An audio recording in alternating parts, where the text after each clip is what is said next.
Alright students, today we will solve a problem using completing the square. It's pretty easy. All we have to do is figure out a number, which I will say a blank, that we could add and subtract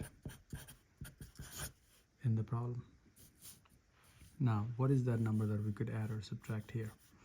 Now, there's a trick to find that.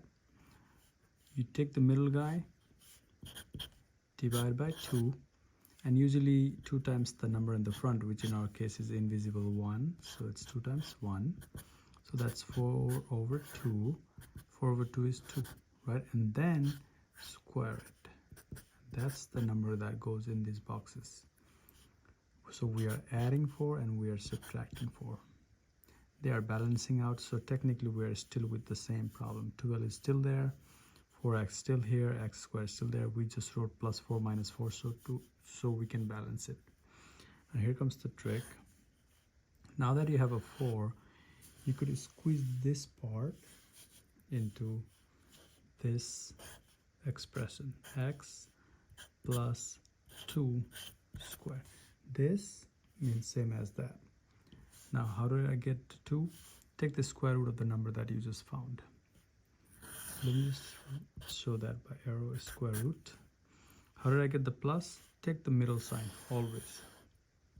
Okay, so that's how we can squeeze this into this. Now after that, it's just regular numbers. What is negative 4 minus 12? Negative 16 equals to 0. So we're pretty close to completing it.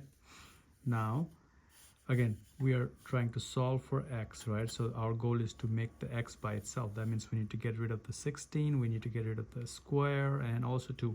So let's start with 16 first. Add 16 on both sides. Okay, so you have x plus 2 square is 16.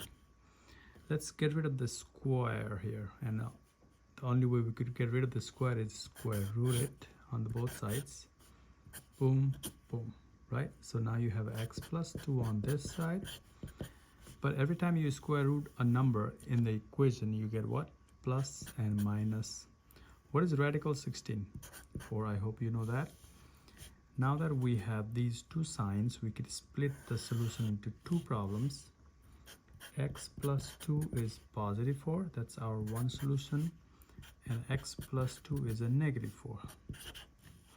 Right, so minus 2, boom, boom, x is 2.